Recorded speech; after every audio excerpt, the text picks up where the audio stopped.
begun our final descent into Atlanta. Flight attendants will be passing through the cabin to collect any trash one final time. Please ensure tray tables are stowed and seats are in the full upright position.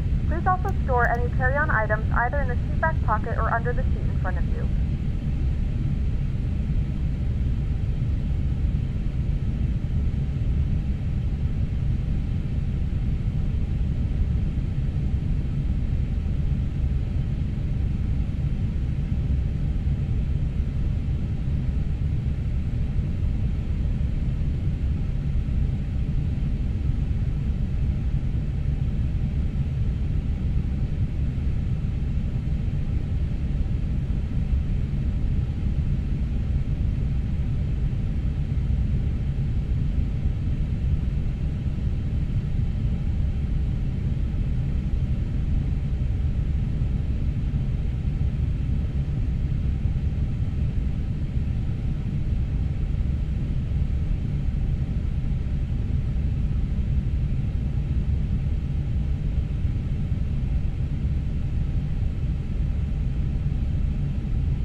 2,500.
One thousand.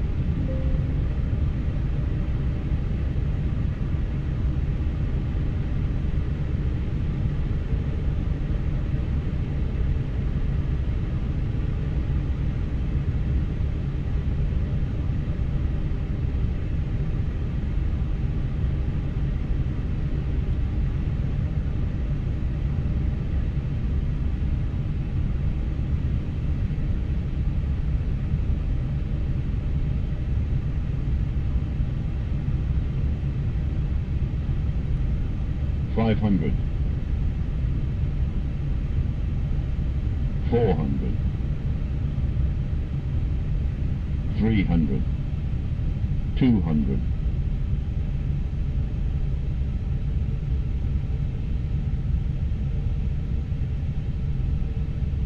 100. 90. 90. 80.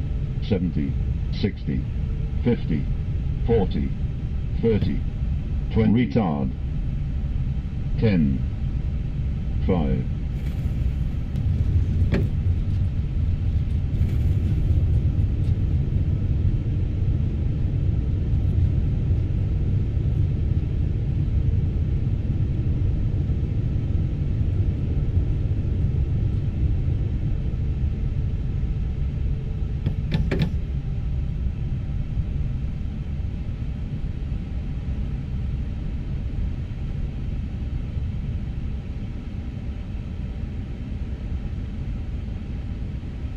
Ladies and gentlemen, welcome to Atlanta. The local time is 9:45 a.m. and it's currently about 70 degrees Fahrenheit. You can now use your mobile devices. Please remain seated until the aircraft has come to a complete stop and the seatbelt sign is turned off.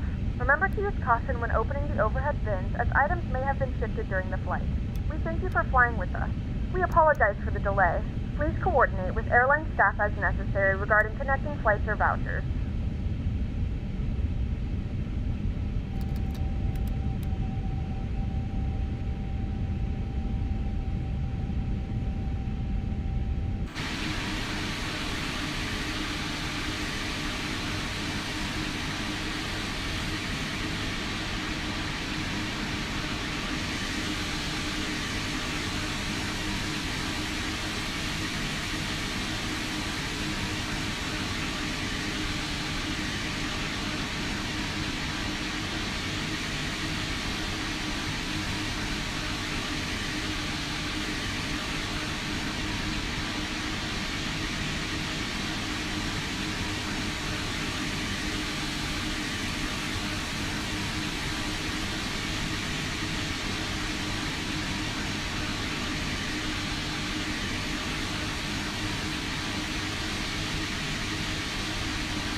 have your attention, please, for the safety demonstration? Ladies and gentlemen, welcome aboard. We're delighted to have you with us today. Please take a moment to stow your carry-on items in the overhead compartments or under the seat in front of you. For your safety, larger items should be placed in the overhead bin, and smaller items must be securely stowed. If you need assistance, our cabin crew is here to help. We'll be pushing back from the gate shortly, so we kindly ask that you take your seat as soon as possible and clear the aisles.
Thank you, everyone. Thank you, everyone. Let me see. Wait, this is not okay. It's working. Thank you, everyone, for watching. I appreciate you. I appreciate your support. Thank you. I'll be releasing the videos, the short clips, later on. Thank you. You can see the graphics have really improved, and I owe it to my friend here. I told him that whatever he did, that he needs to get in touch with Dell to let them know that, for people playing this game, this is excuse me, this is what they need, because it changed everything. It changed everything for me. So you can see the graphics is right now. I'm getting I'm getting 44 FPS, and the GPU is only 33%. The CPU is only 18%, and the latency is 0. So that's unbelievable. I've never come close to that. I've never ever come close to that. The big mystery for him was that the FPS would be low, like in the 20s or lower. The GPU will be in the 20s, and then the CPU will be in the 10s. So it was showing that there was something wrong, because obviously the graphics card is thinking that it has all this load that is carrying, but it's really carrying nothing, but it's not working as it should. So he helped me change some of the settings. I used the MSI thing. He was with me for about 3 hours, and I really appreciated that. So now I'm able to play this game again. And now, believe it or not, this is actually the first time I've ever played it in Ultra. In Ultra. So in Ultra, I'm getting an FPS right now 36%. So now, of course, you know me. Wait, Ultra is the highest? Yes, Ultra is the highest. Wow. So that means, oh my goodness, that's interesting. Wow. I didn't know that. Are you serious? I have always wanted to play this game in full configuration. So finally, I'm able to play Microsoft in full configuration without any without any latency. Wow. I am so happy. Like I'm like, I don't know. You don't understand. I've been trying to get this thing. Wow. Okay. Interesting. That's nice. Like, that is nice. Wow. And this is all in Ultra.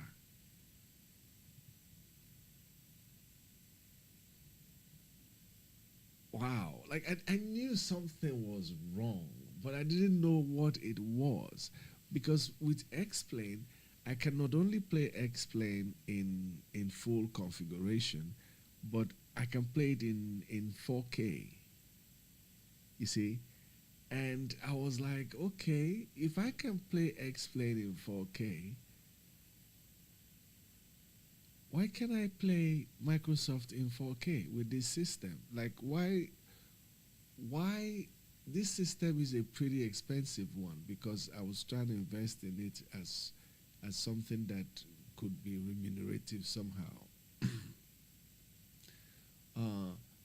So I was kind of disappointed that why would someone need to invest so much money in order to enjoy the flight sim in full. So obviously, yes, the setting or whatever he did. What did we do?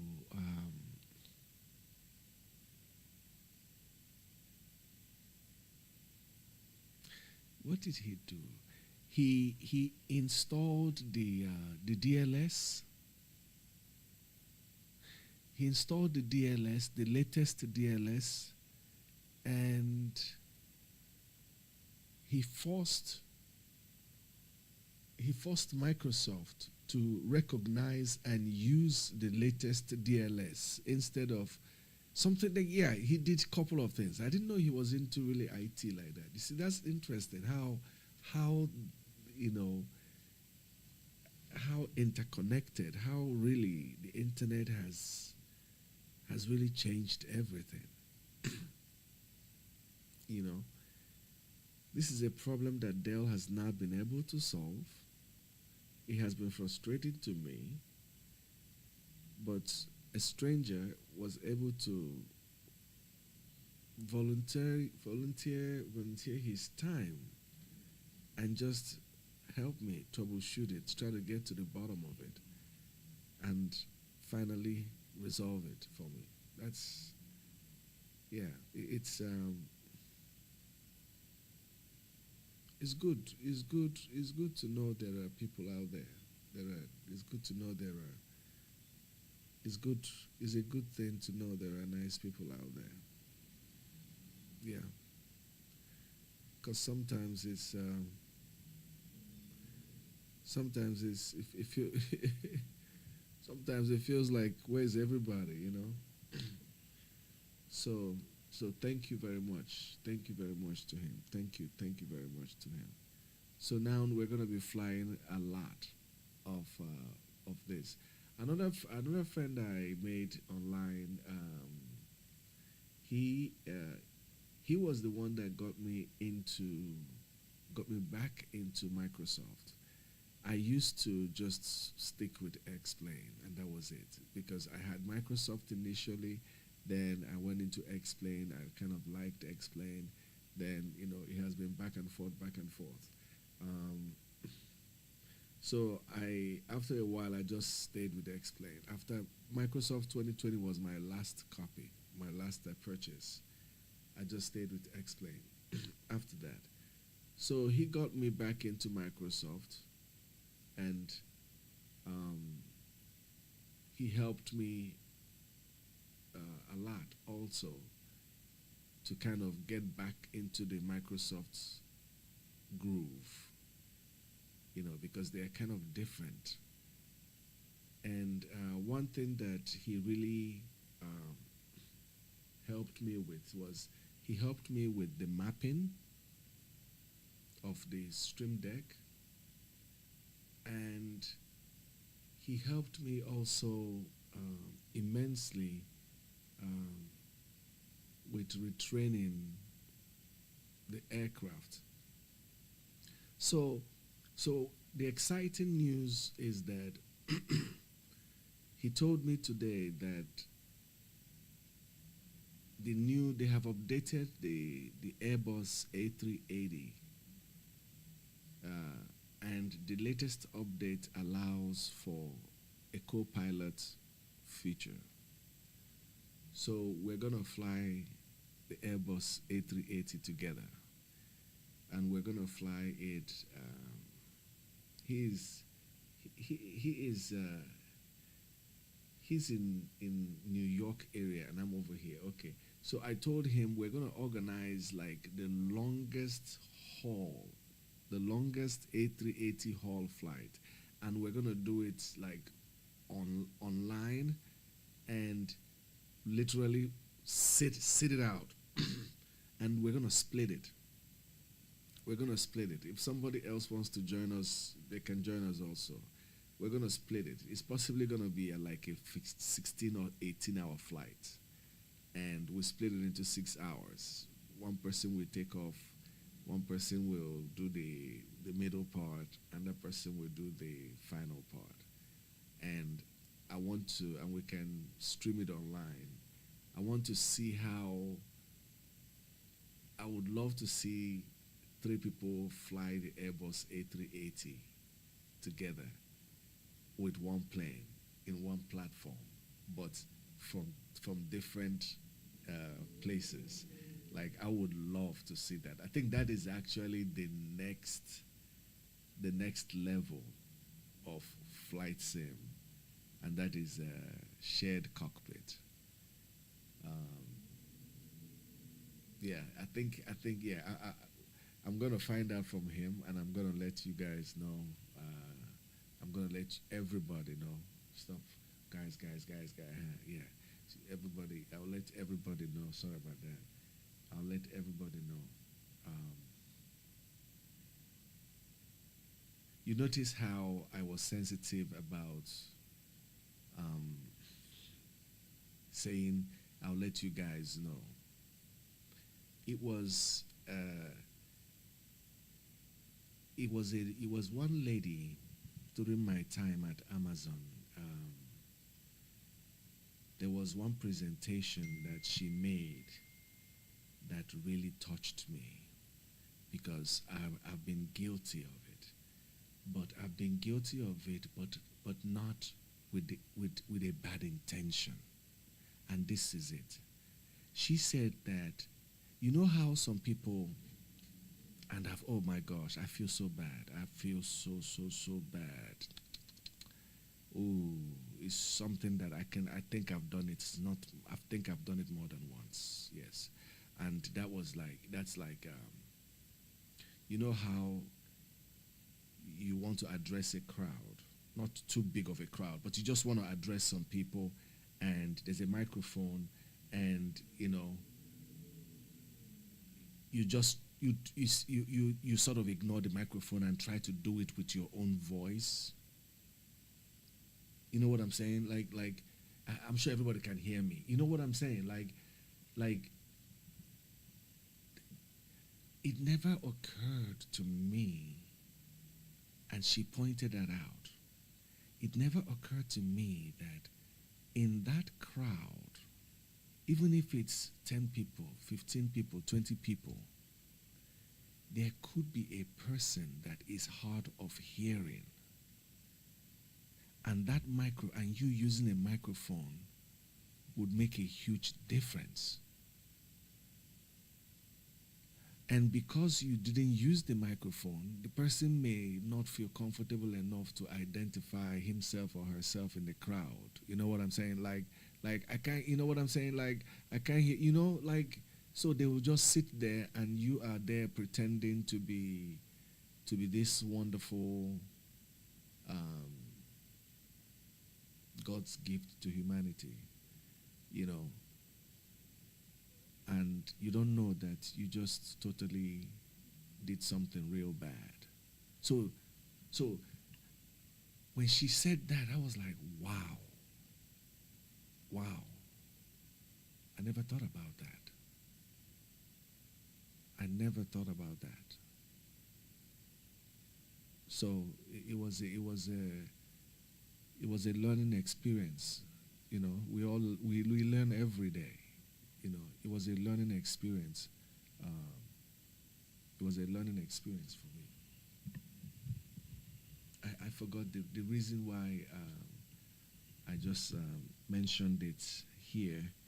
It was I talked about the learning experience. Gosh, I just lost my chain of thought. It really touched me, and I believe I've been guilty of it. But not with a bad intention. Like for instance,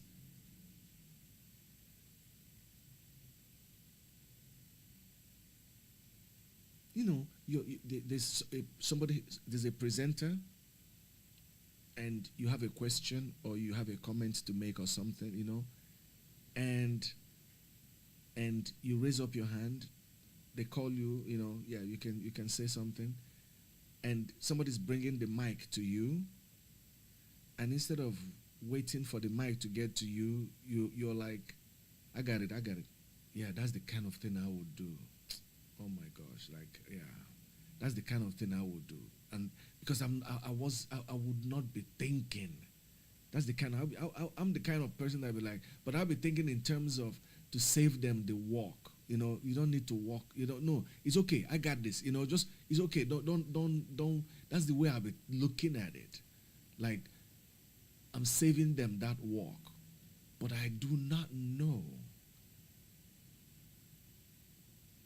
that there could be a person that is hard of hearing that I needed to speak into the mic for the person to hear.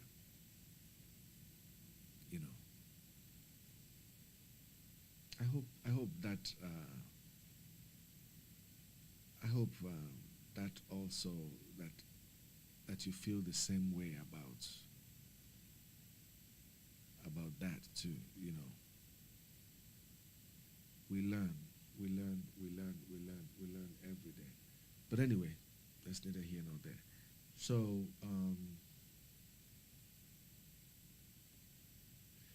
I'm gonna be using a lot of this Microsoft. I'm gonna be using a lot of the Microsoft, a little bit of explain every now and then. But I'm so happy that he helped me. And that was how we all started this talk in the first place. One of the things that surprised me when my initial 5 years of being in the US was how everything is commercialized. Like I would say something, and every time I say something, somebody would say something like, "Oh, you could make a lot of money off of that." You could make a lot of. It's like everything. It's like it's all about money. It's all about money.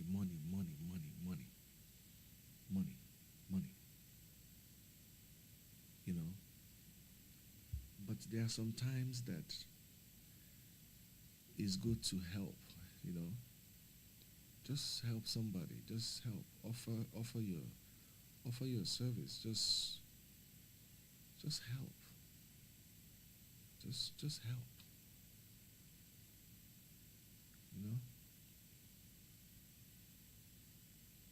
Just help. I believe very strongly that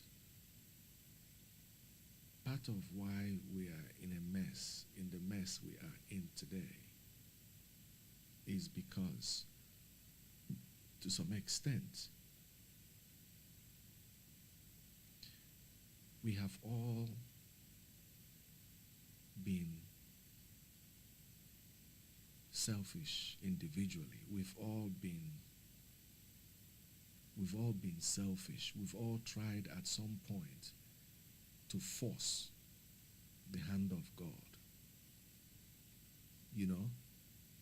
We've all played God to a large extent. That's why we are where we are today. We've tried to outsmart God. We thought it's winning.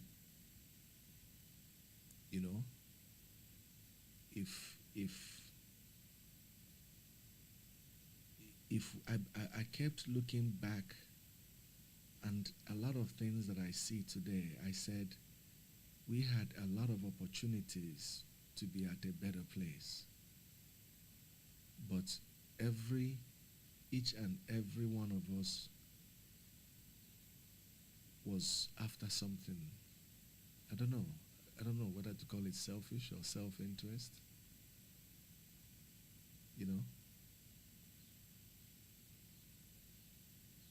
Everybody was after their own somehow.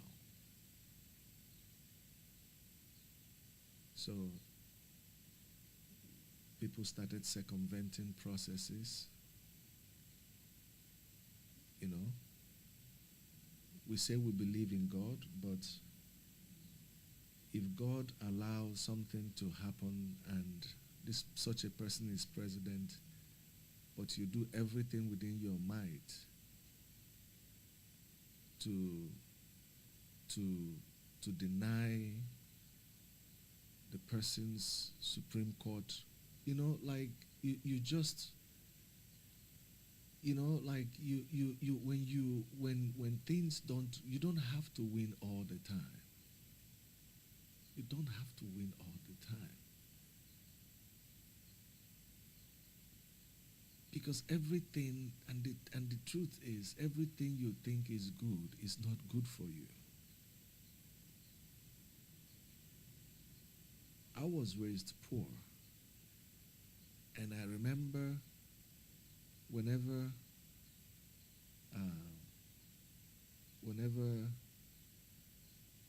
we were opportuned to have orange juice.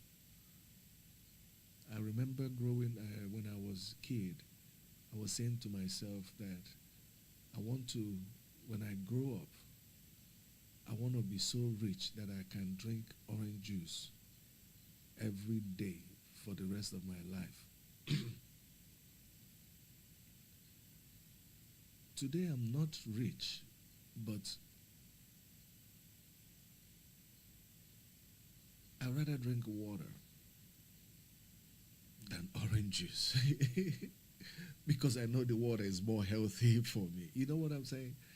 But that's me now. That's 40 years later. You see. So, but then, if you had told me then that no, don't drink too much of this orange juice, it's nothing but sugar and coloring, I would have been like, oh no. This is God's gift to humanity, So I think when things don't work your way,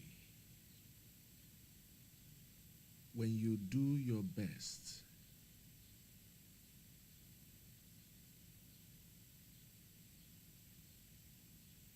I think you need to make sure you don't play God. Because you don't know why some things happen the way they're happening. When you now try to circumvent, when you now try to force, you alter the future. We must understand the most fundamental principle in this world. You can take it any way you want. It is the most fundamental.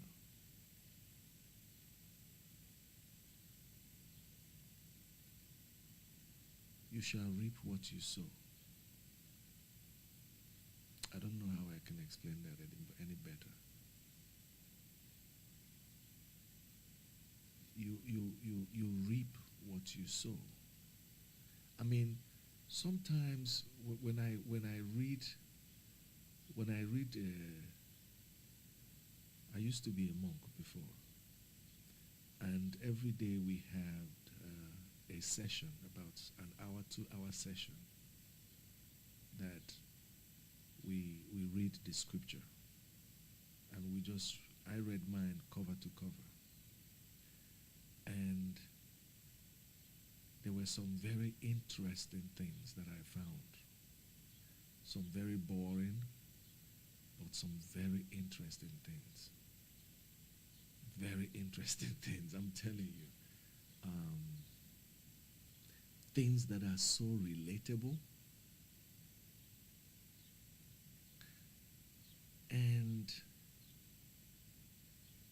And it explained a lot of things for me. And one of the things that it explained to me was, why was Jesus's communication so effective. And I believe his communication was so effective because it was almost rhetorical. Like it was almost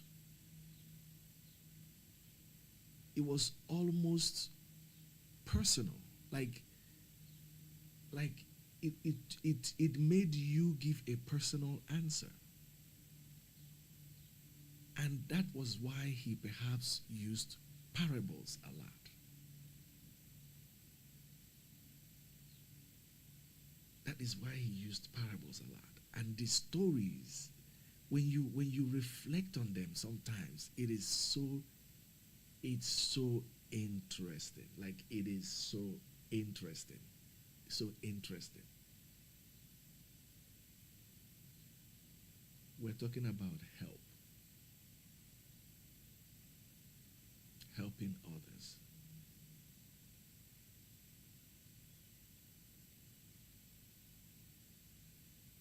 That is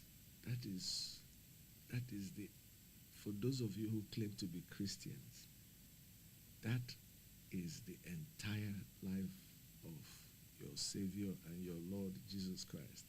He spent the whole time helping others. That was it. He was a helper.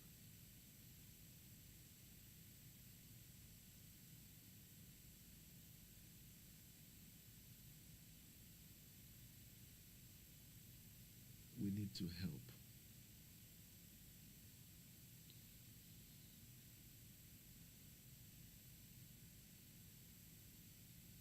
We are in the world we are in today because when we celebrate our abundance, which we rightfully deserve because we worked for it, sometimes we fail to understand that it's not always about us.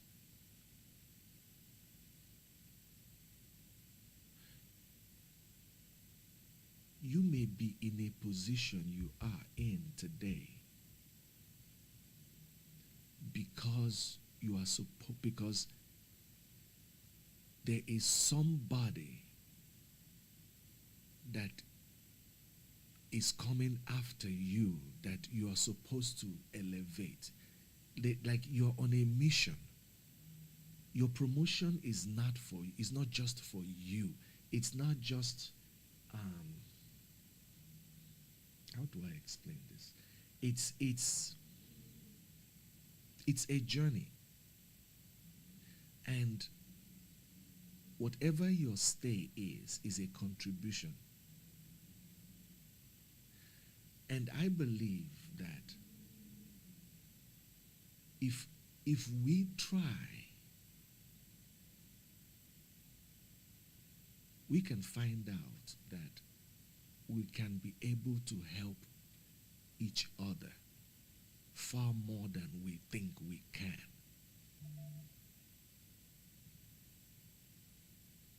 And I understand sometimes people would like to help,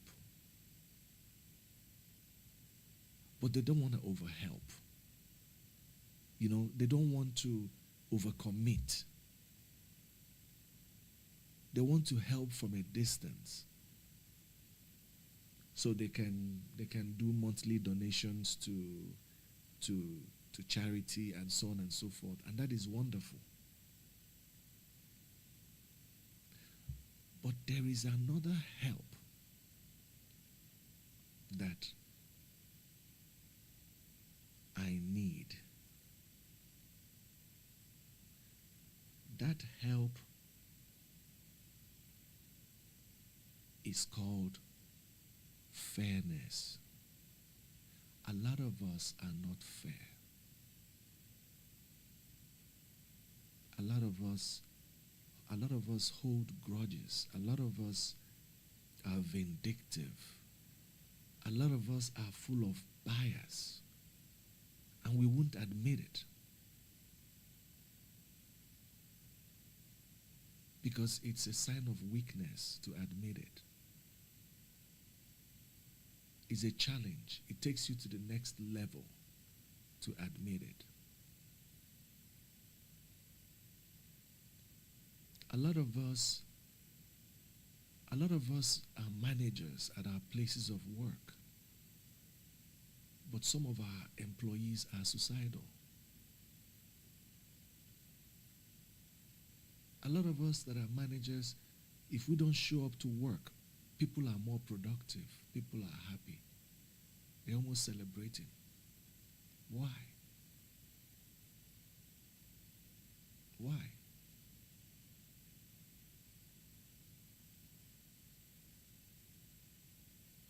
You can be a hard manager, you can be strict, you can be whatever you want to be, but you have to be fair.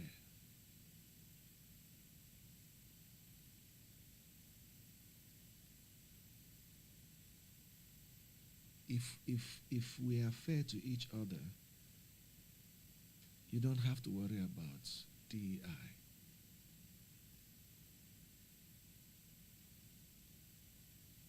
If we are fair to each other,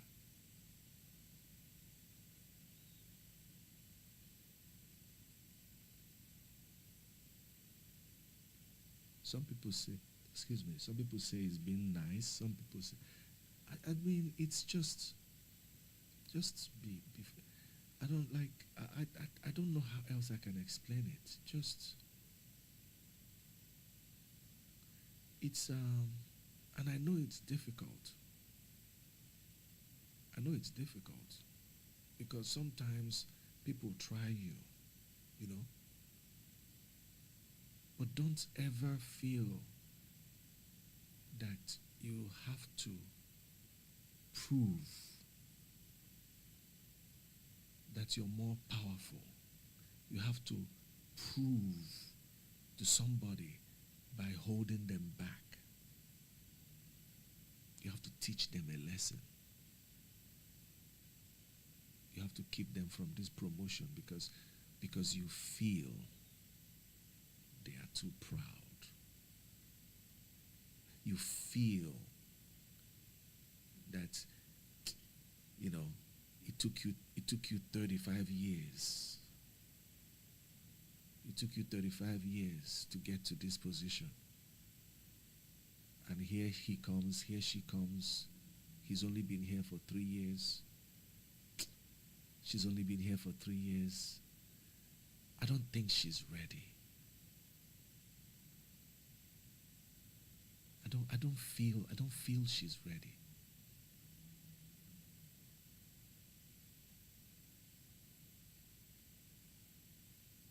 We do this all the time.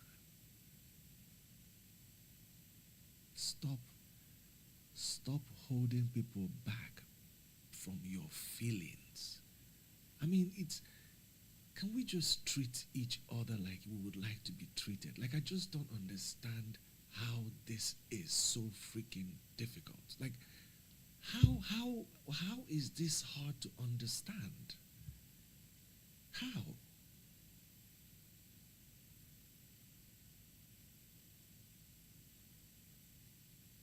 Somebody considered you, somebody gave you the opportunity,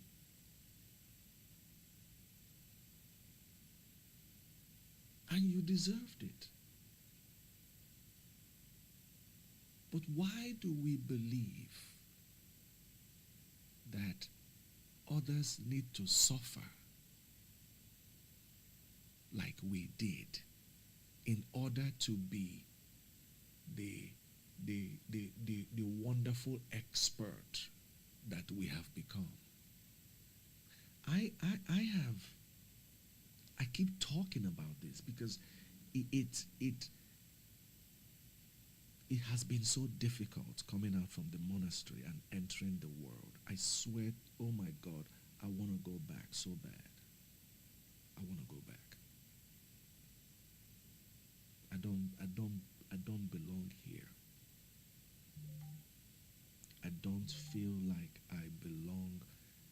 this world. I don't feel like I belong here. I want to go back to the monastery.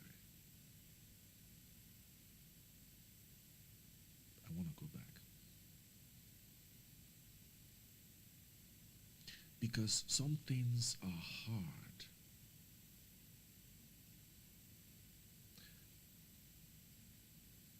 Some things are hard from one of the things that I find so difficult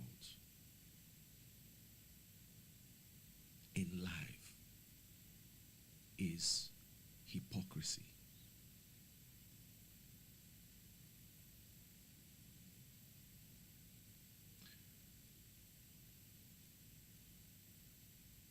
One of the things I found out growing outside the monastery into adulthood, I found out that a lot of our problems, we cause it. It's like we manufacture it.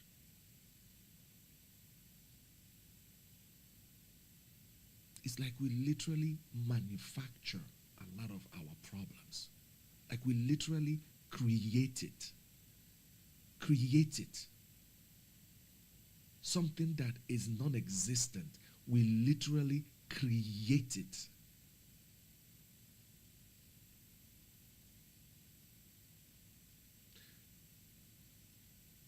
And then we start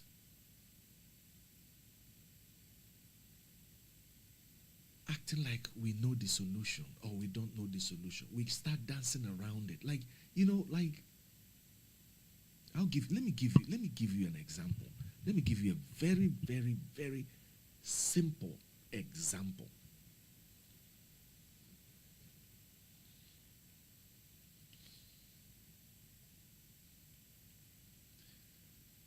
In 2004, I was still a religious.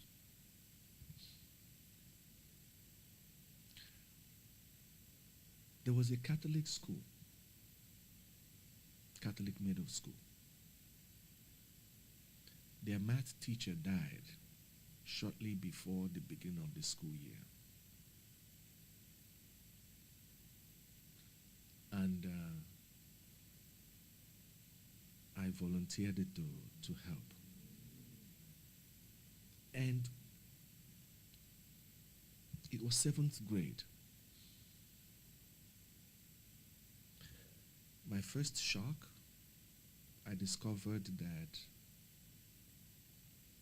some of my students were not even up to 5th grade level.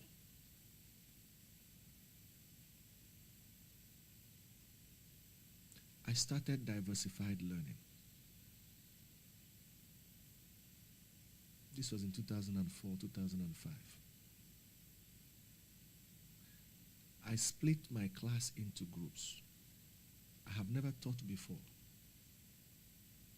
This was my first year as a teacher.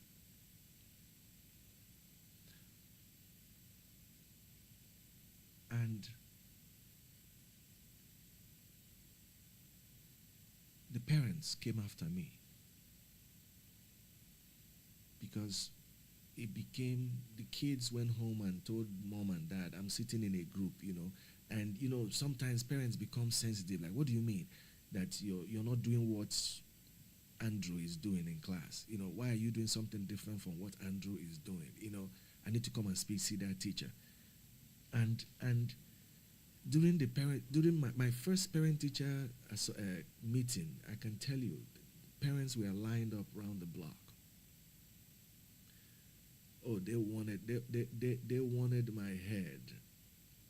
They didn't need a platter of gold. They would be okay with just having it, just holding it on a string. I'm telling you right now, because all I heard was how my son, how my daughter has been an A student, how my daughter has always been. And I'm like, I said, I had to tell them, look, what What do you think is easier for me to do? To just give your son an A, or to help your son wherever your son or your daughter is and make sure that before they leave my class, they are where they need to be? Which one is more important to you? I said to them, I am committed to educating these kids. And I need you all to let me do this, my job. And I explained myself to the principal, and the principal sided with me. Now, I also did from my research, I discovered what we call it a smart board then. The smart board was primarily for, presentation and all those nice stuff. I went to the principal, I asked for money to buy one. I told him that I want to use it to teach math. He told me that they had already done the budget for the year.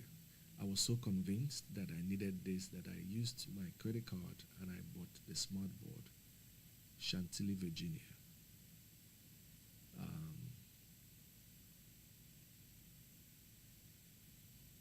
I bought the smart board. I adapted my classroom lessons to the smart board. I started recording my classes, not with the video of the kids, but the video of the smart board, the integration then for presentation. But I was able to record my lessons, so that every lesson that we did, a copy of it will be online. So no more, I went to the dentist today, I didn't come to school. Okay, if you didn't come to school, you can go online and see what we did. And then the parents also, things to help them to help them know how to help kids with homework. Because to me, I believe it's an all hands on deck effort. Myself, the parents, everybody, we're working together. So I did all that. Within 2 years, the math scores increased by over 67%. Now, when people hear this, they don't believe it, because when people in education, when they hear about increase in test scores, they are normally okay with 2%, 1%. Some people are even okay with 0.1%. They are managing. We had over 60%. The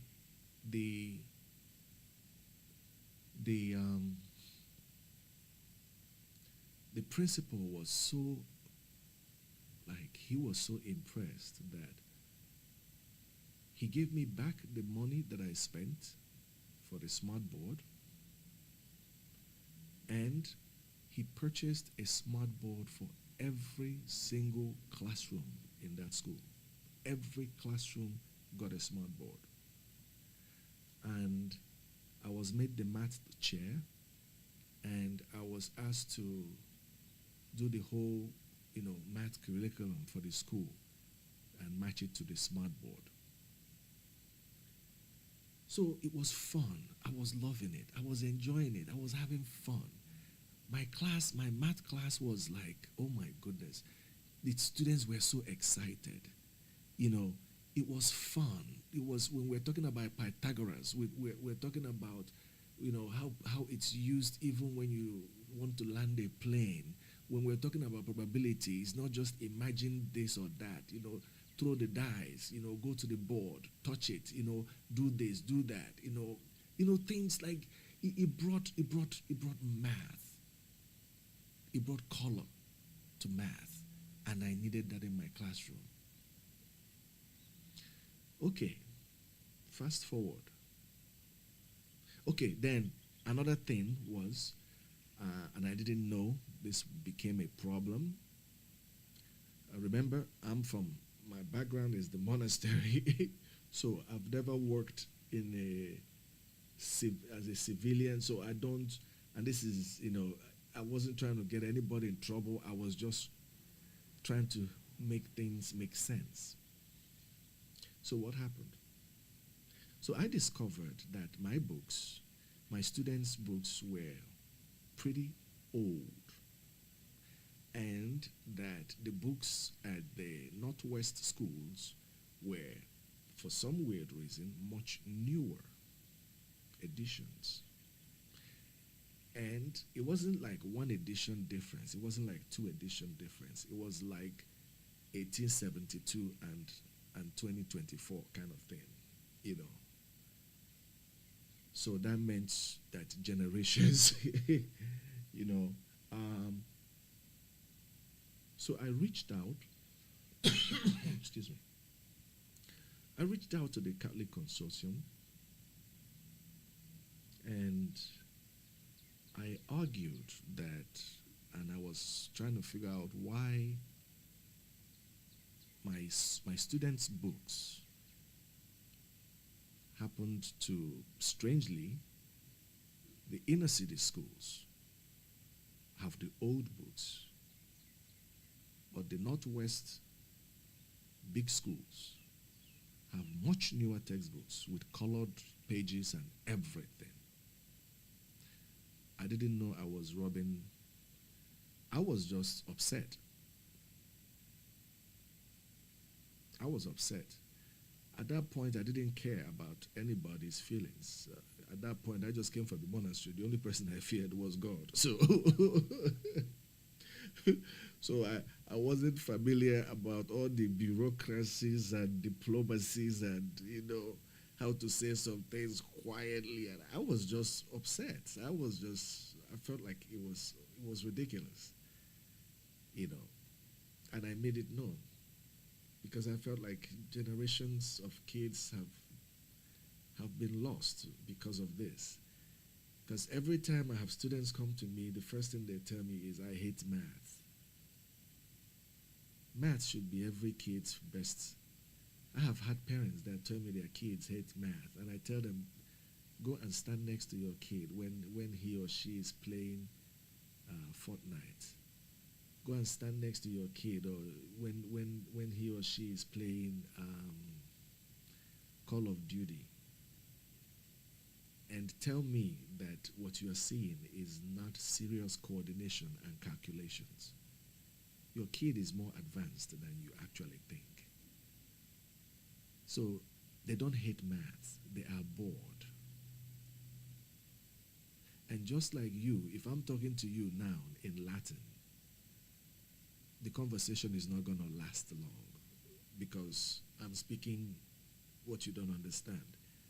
So also, if I'm coming to kids in my 7th grade class, if they have not mastered the fundamentals that they need to be prepared to come to my class, it's a problem. They'll start acting up in class, and then they call police, then they call this, then they call this, then they call this. You see how things are so kind of linked together, you know. It was when I finally discovered all this that teaching made a huge difference to me. But then this now happened. So what happened? About 2 or 3 years down the line, the principal called me to his office, and he told me that, oh, by the way, the school didn't have a good website. I built one for them, and I inculcated my whole lesson plans into, like what we do now, basically, what we are doing now. I was already doing it in 2004, 2005. And I've never taught before. I just have this common sense approach to things sometimes. He told me that the consortium, that they told him we have to dismantle everything. That it's making our school, I'm not kidding you, it's making our school look too advanced compared to others. Let that sink in. Just just, I want you to see, because after this, I kind of swore that I would never, ever go back to, to, to the classroom again. Because it suddenly dawned on me that the problem is not the students. The problem is not that the students do not understand. The problem is not that we have dumb kids. It's not that. The problem is that we have very horrible administrators. We have this, some of them have the highest degrees. Some of them have 5 PhDs. This person that made this decision to pull me because I made our school look too advanced had a PhD. So here I was thinking that they're going to pull me from my classroom that I was enjoying and probably say to me, okay, this what you did for this school, can you replicate this all throughout this consortium? Can you replicate this? We want what you did at this school. Can you do it in all the... That was what I was thinking. At all. They were not even thinking. They were not even thinking in that line at all. At all. So, next year they didn't even renew my contract. I said, you know what? I was so distraught. I was so devastated. Because I was like, okay, here is a solution to a problem. It was so, the outcome was so fantastic that even the, what's that company again? I'm trying to remember the company. Is in Chantilly, Virginia. What's the name? Acuity. Thank you. Acuity. They are the first people that gave me that. Hold on one second. My dad is very loud. Hold on.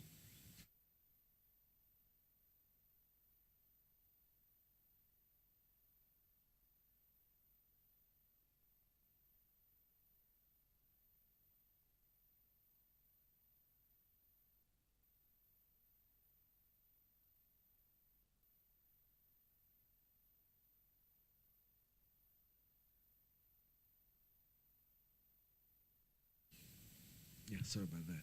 So, so that was the shock to me that you've been told this is a problem and we want you to fix it. We want you to give us the solution to this. And then here you go, bringing forward a solution, and then you discover that it's like, it almost feels like nobody was really looking for the solution in the first place. Like as if you're being paid to just maintain the status quo. It's like you're just being paid. You know what? I don't know. That's my shock. That, okay, I was like, okay, wow, that's interesting. So, to me, it has somehow, and I've seen that in several other, careers that I've engaged in, where you come in thinking that everybody is on the same page because you're trying to solve a problem, only to find out that people start telling you you're probably a little too excited in solving the problem. You know what I'm saying? You haven't been here long enough to even understand what the problem is.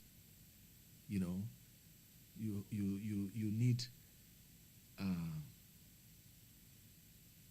My first year of being a teacher, in 2 years, I caused a 65% increase in test scores. 65%. I've never been a teacher, right? Now,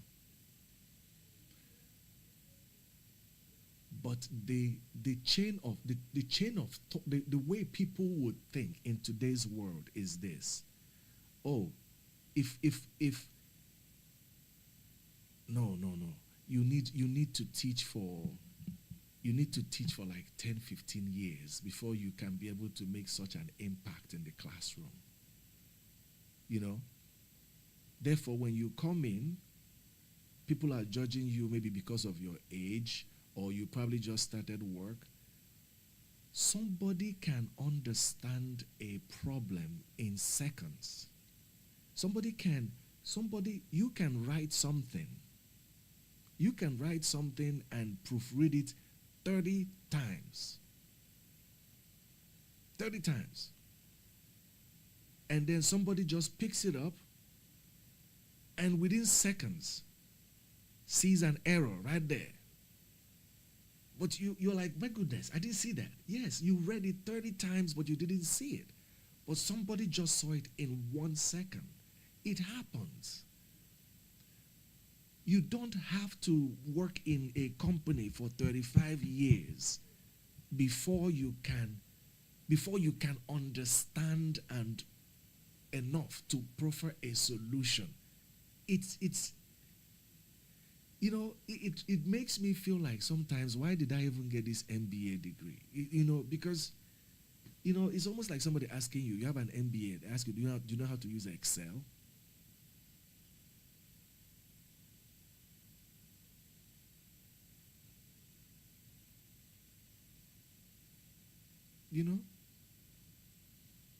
But the reason why I mention all this is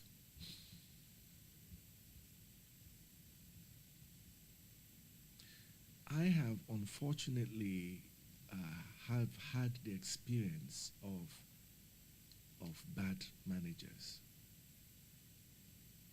And every time, if you listen to almost everything I say, I keep talking about it. And because it really was painful. It was painful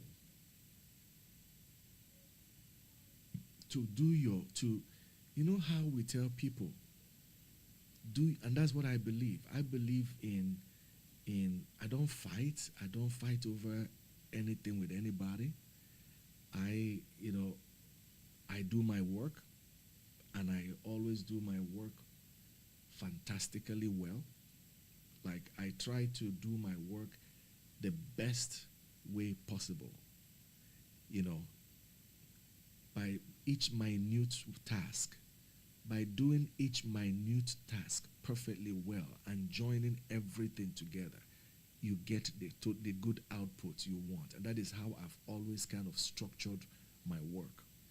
I am deliberate, and I'm very precise, and I may take my time, but the result is always outstanding. So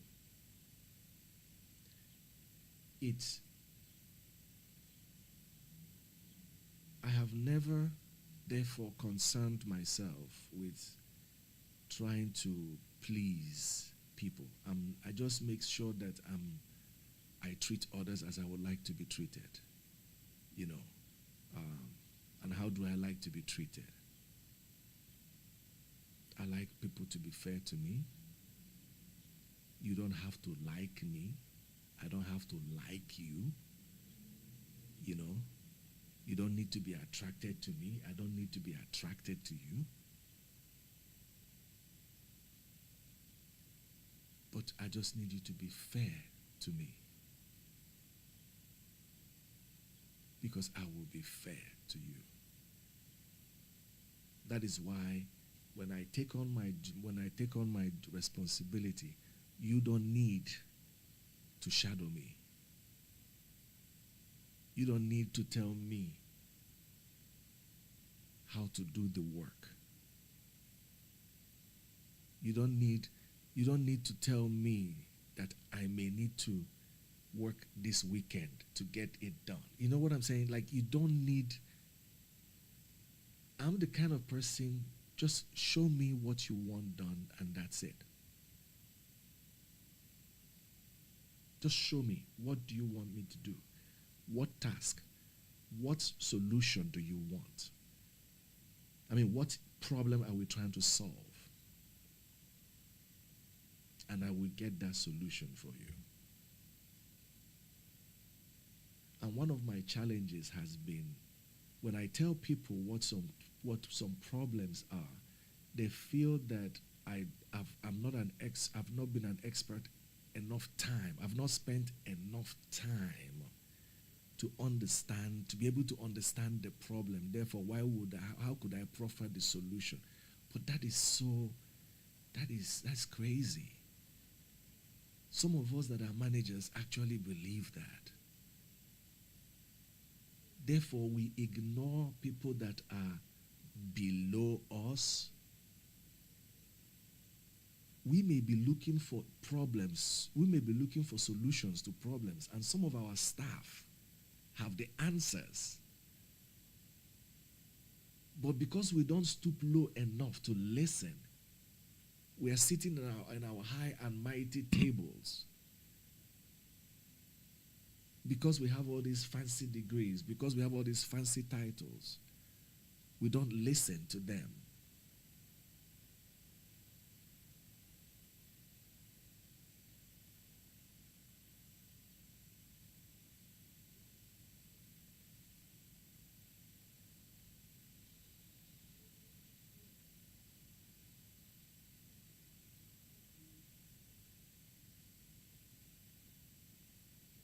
I always beg managers, please, please, please, please, please, don't let your emotions affect how you treat your workers. Please don't do that.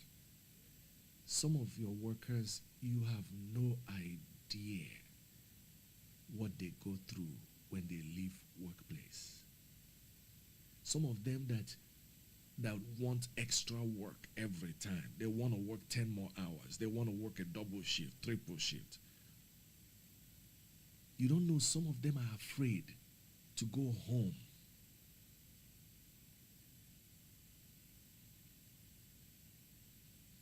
Some of your employees sleep in their cars.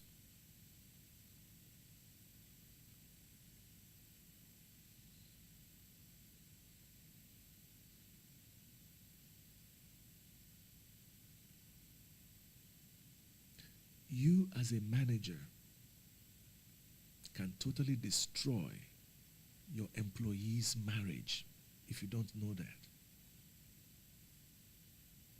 By the time you frustrate the husband or the wife, they go home, start taking it out on each other.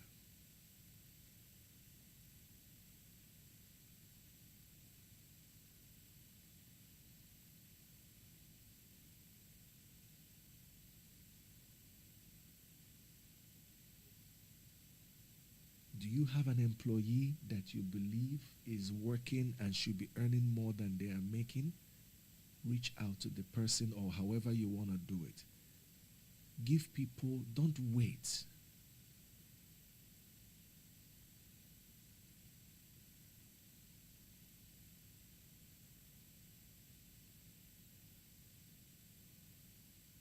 Be fair to people.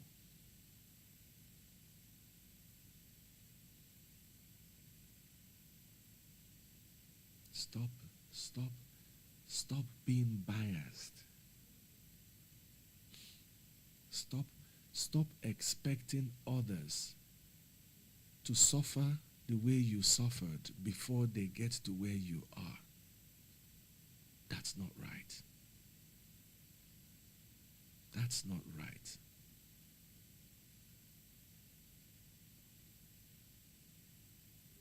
Don't deny somebody a promotion that they have deserved because you feel a certain way about them. You feel they are not ready. They are doing the work. They are performing outstandingly. But, like I was told, you don't look happy.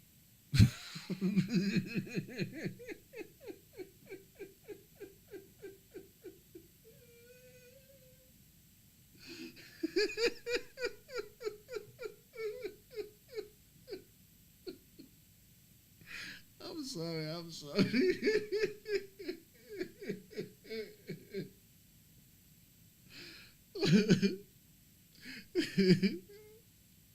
Who looks happy working? I'm just kidding, I'm just kidding, I'm just kidding. I'm just kidding. you know, you don't look happy. You don't look like you want to be here. You don't look like you want to be here. You don't look happy. Which other one? There's so many of them. It was so ridiculous. Like it was so. Oh yeah.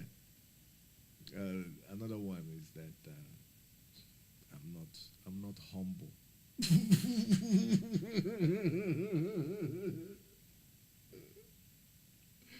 Look, let me say this again, please, please, please. On Judgment Day, there is a special section for managers. Like when God is doing when God is when on Judgment Day. Oh, I believe on Judgment Day, there's gonna be a section for managers. Like managers this way. Like if you have ever been a manager this way, like just go this way. Because you have a special section that you have to go through. Because we don't understand how we influence other people's lives as their managers. Like some of us act like we don't know that we can make our employees to have a bad day. And some of us do it intentionally. Oh, I'm not happy today. Therefore, everybody's going to feel it. I'm mad today. Everybody's going to feel it. Today is the day. Everybody's going to know how I feel.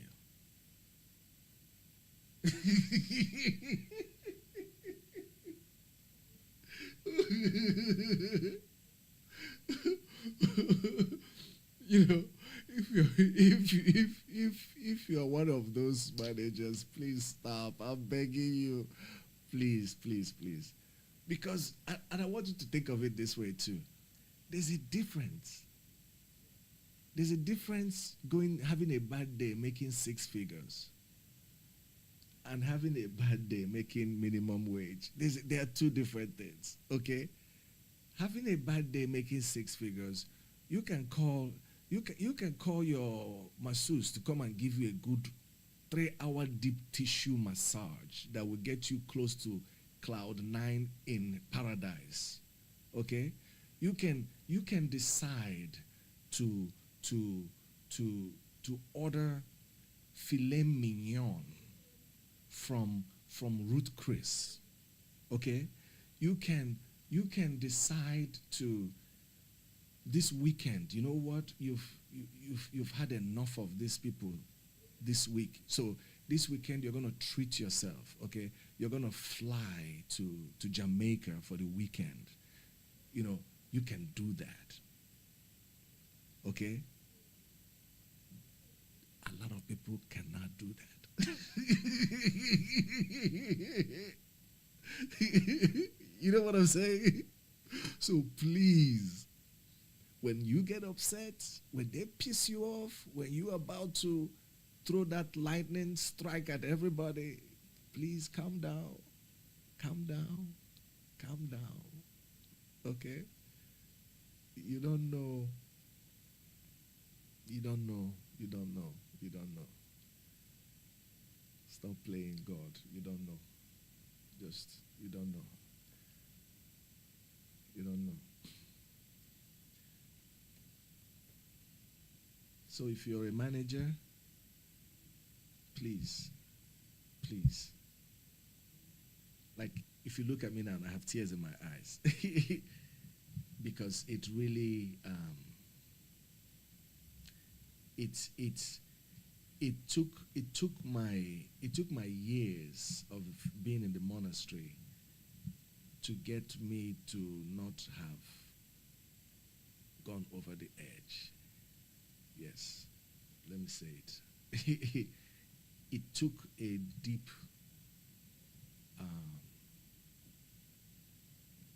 it took a deep belief and conviction that God allows things to happen, and God alone knows the reason why things happen. So it because it was totally opposite everything I had been trained, I have learned to believe. You know, if you work hard, you will get ahead. Don't worry about promotion. If you work hard, you will be recognized. You know, and people recognize quality work when they see it. And your manager, when you make your manager look good, your manager would love you for that. I've always believed that. I've always believed that. You know. So a lot of things that I learned that I have to unlearn. You know. That somebody can just despise you for no reason. Like somebody can just look at you and decide that regardless of your academic qualifications, regardless of your contributions to the company, regardless of everything, that it's okay to deny you a position because of how they feel about you. Like that shook me to the core. Like that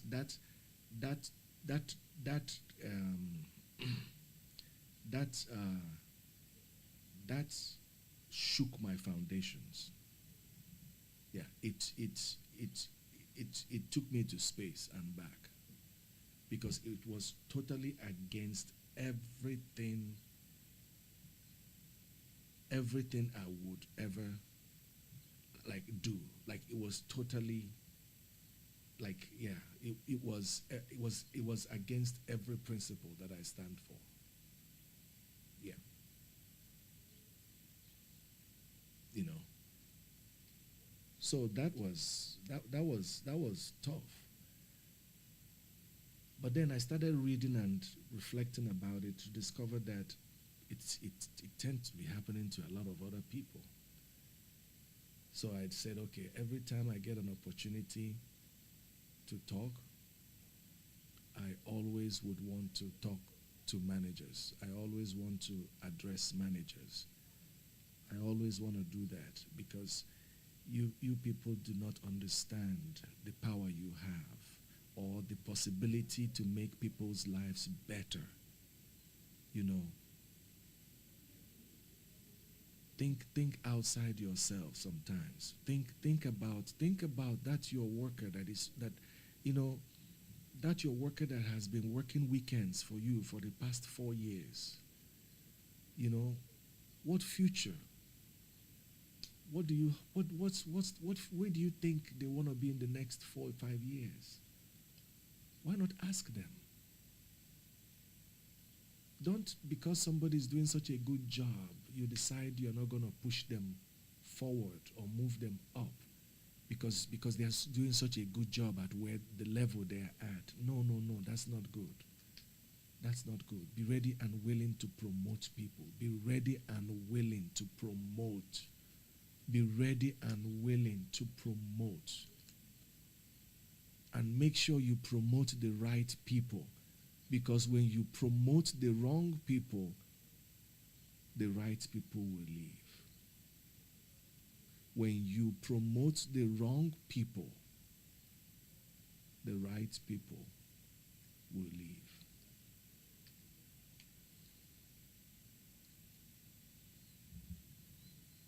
Okay. I went off on a tangent. We're supposed to be just talking about my Microsoft and how I'll be using Microsoft going forward. But yeah, this is gonna be my other channel, my life, Brother E. That's in the for my TikTok. It's gonna be my second channel. This is the game channel. So a lot of you are like, what the heck? I came here to watch airplane. What is he talking about? Yeah, my other channel is where I talk most of the time. And sometimes I just say it's conversation, my talking aloud. That's what I call it sometimes, like me venting with God, like my conversations with God sometimes. I used to have those in the monastery, like just have a conversation with God. Why? Why? Why?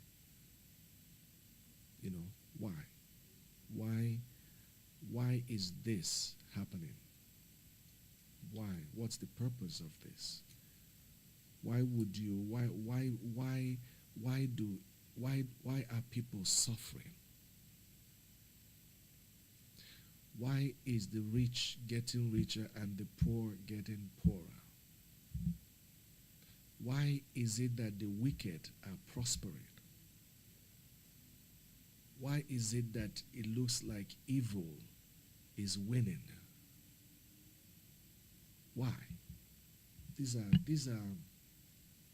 important questions. So,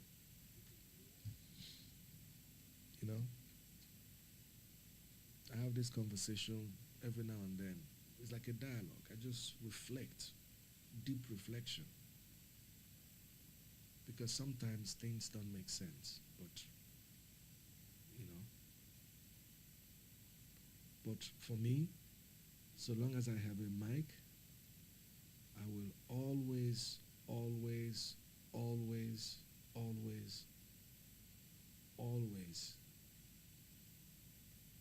appeal to managers. Be fair. Please be fair. Please be fair. Please be fair. Be fair to people. Be fair to your workers. Please be fair to your workers. Please be fair to your workers. I'm begging you. Stop the bias. Stop the feelings. If somebody deserves a raise, give them a raise. If somebody deserves the promotion, give them the promotion. Enough of how you feel. I feel he hasn't been here long enough. I feel she's not ready. I feel what?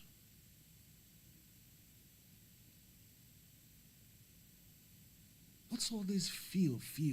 What? Feel what? They are performing. They are doing the work. Do they meet the criteria? Yes. Will you promote them? Yes. Why? Because they meet the criteria. You won't promote them. Why? Because I don't feel, oh.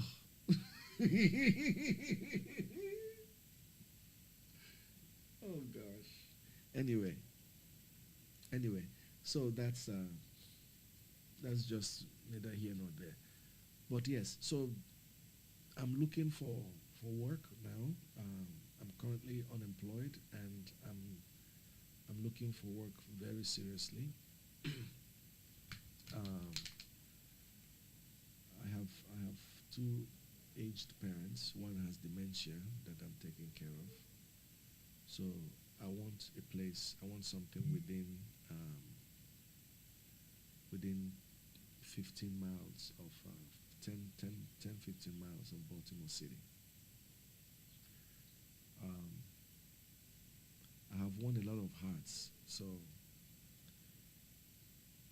if you go to my LinkedIn profile, you're going to see my resume is right there. I have more than 8 years, about 8 years in K-12 education. I have more than 10 years in hospitality, customer service, front office, manager, Kimpton, Hilton, Marriott,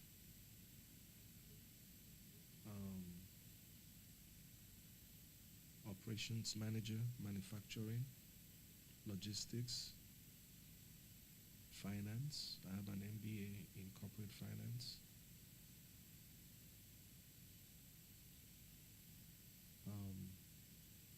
Over 12 years in K-12 education, math. But I don't want to, no. I don't want to go back to K-12, and I'll tell you why. About 4 or 5 of my students have died in the past 4 years. You know, and none of them from COVID. None of them from health issues. All of them from gun-related stuff. You know, it's the last one I buried in October, and I said I can't do this. It's ridiculous. Like it's ridiculous. One of my students came to me one day. They call me Mr. E. Mr. E, can I stay with you? I said, what's wrong with you? Why? No, you can't stay with me. I said, why do you want to stay with me? He said, because they're trying to kill me. I said, nobody's trying to kill you. Stop thinking all these negative thoughts, blah, blah, blah, blah, blah. A week later, he was shot.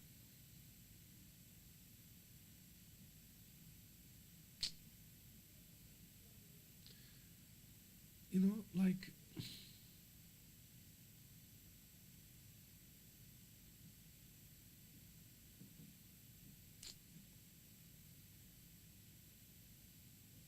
I get emotional just. So no K-12, no K-12, no K-12, no K-12. I'm one of the best math teachers there is out there, but I can't go back to K-12. It's so painful to watch the sufferings. It's so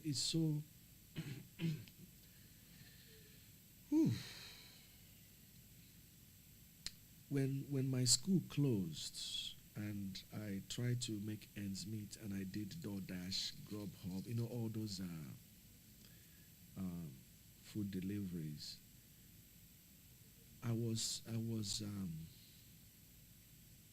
I delivered food in some buildings that I thought were abandoned buildings.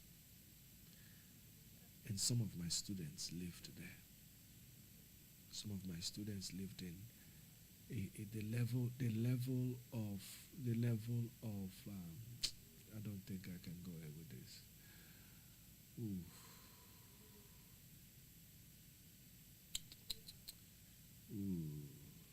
The level of lack of resources, the level of poverty, the level of leave that. Let's leave it. Just forget K-12. Forget K-12. Forget K-12. Forget K-12. Unless it's a school that is really serious about what they preach. Unless it's a school that is really 100% dedicated to being the best and doing everything possibly to be and remain the best. A school that is striving for excellence. A school that is thirsty for innovation.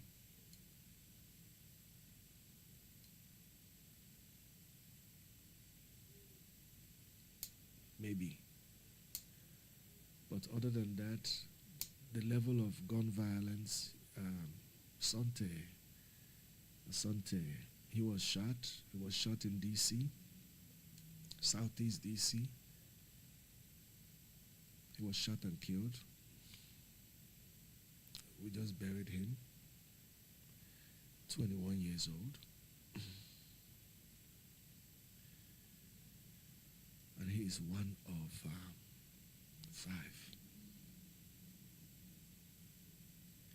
It's like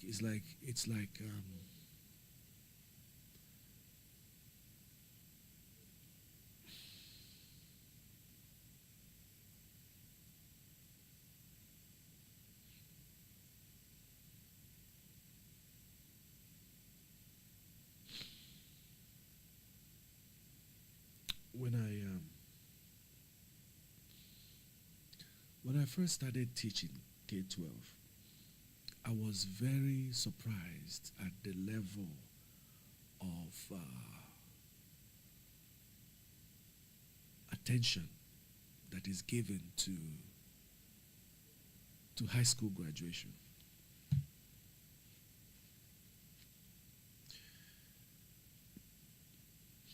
I'm originally from Nigeria. High school graduation is not graduation. Like, we don't, some families in Nigeria don't even celebrate graduation until PhD level. So I was like, why are they celebrating graduation in just K-12? It took me a while before I understood.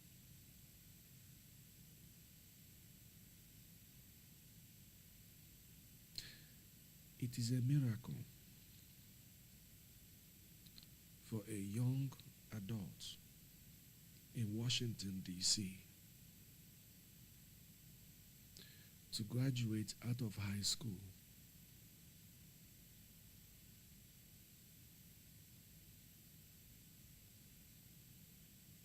intact.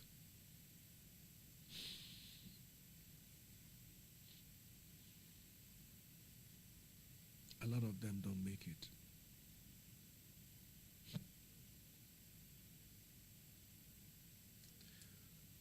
These 5 that I buried, they're 20, 21 years old.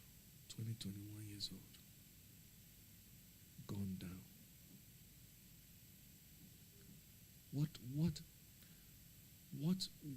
How, like, I've tried to even engage my students in this question. What, at this age, you're in 10th grade, 11th grade, what has somebody done to you that is so bad that you have to kill the person? Like how? What, like, you know what I'm saying? Like, you know what I'm saying? Like, I'm trying to find a way to explain myself. I'm 50. I have had bad things done to me, but I have never, you know what I'm saying? Like, I've never, you know. So, what, it's,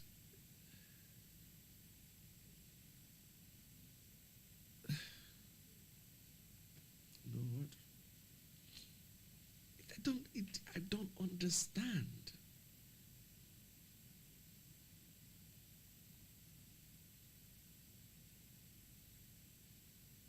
When I was teaching in one school in Southeast DC,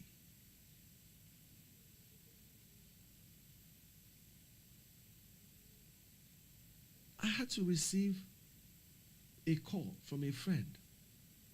Oh, that one of my students is standing out here on the street. I said, Mike, what are you doing there? Oh, Mr. E, I can't go home. I said, what do you mean you can't go home? You live 3-4 blocks up the street. What's wrong? Or 5 blocks or something. He said, something about he missed the bus or something. I'm like, you can walk. He said, no, because to get to his home, he has to pass another place that they're having beef.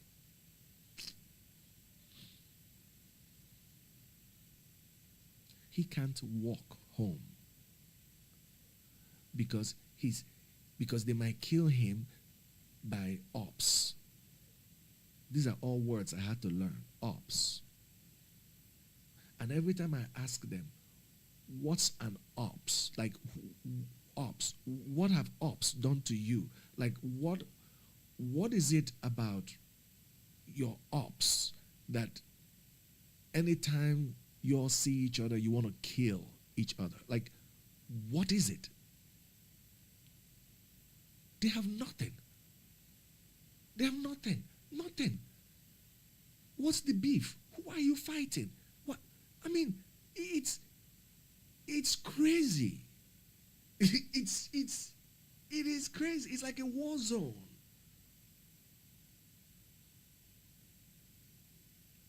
So then I understood why it had to be a celebration.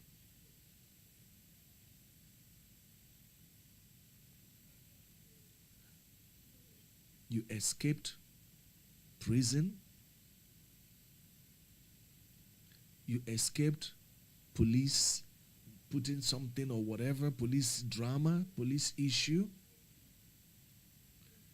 You escaped drugs.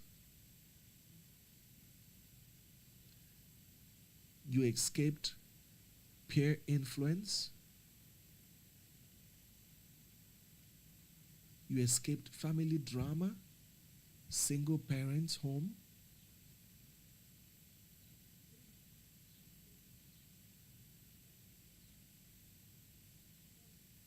But another person, another child decides that they don't like you because of what you said or because of what you posted or because of what man, this is, ooh. So to all you out there that are teachers, I just salute you. All of you who are holding it down, I am like, I know it's tough. I know it's tough. K-12 teachers, thank you. Thank you. Thank you. Thank you. Thank you. I can say it till the cows come home, but trust me, it will not be enough. Because you know what you are going through. You know the sacrifices you're making. Thank you.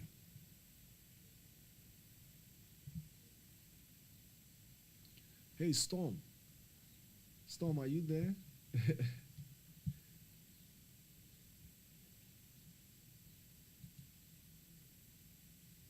Let me see.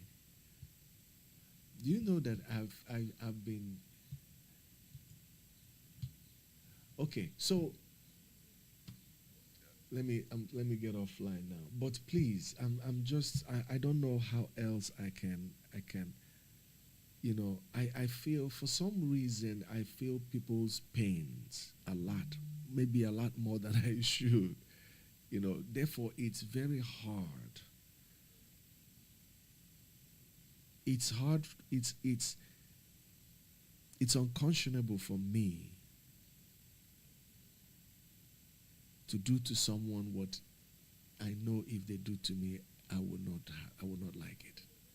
Like, it's really an issue for me. But I'm begging all you managers, please think about your workers. Think about others. Think about them. Please. Please help if you can. Help people. I don't care. Help grudgingly if you want. But help. Help. A lot of you are in a position that you can literally change another person's life.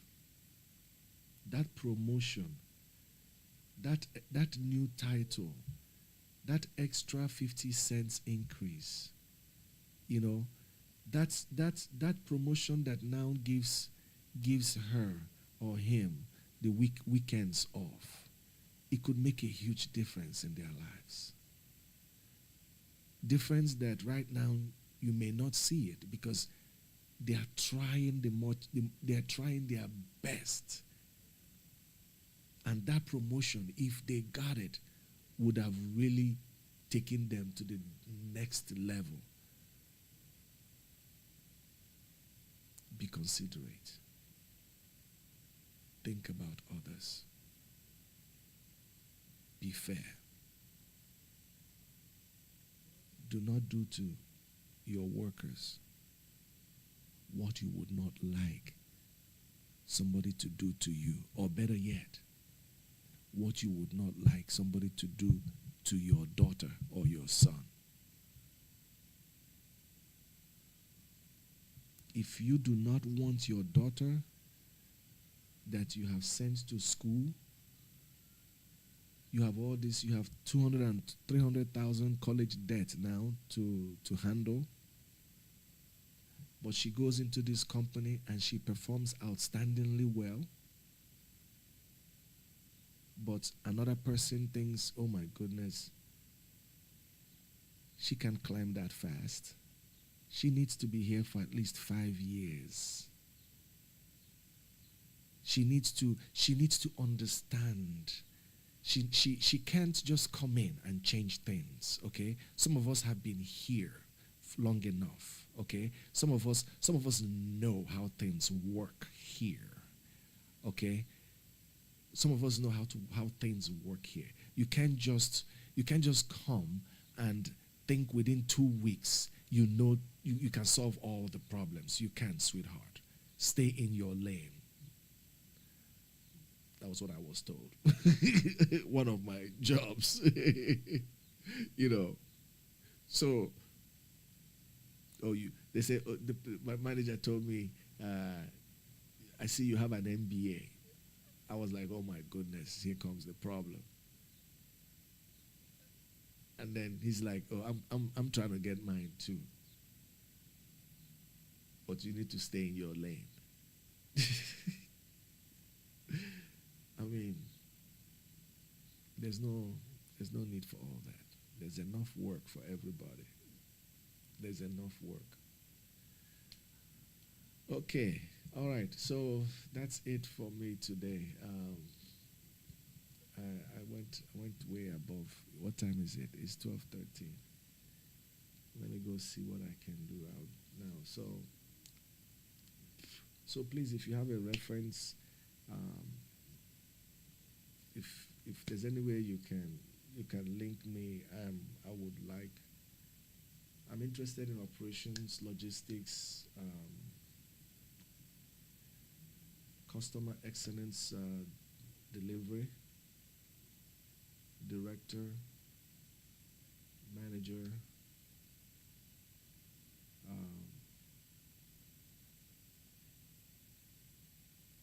yeah, that's pretty much it.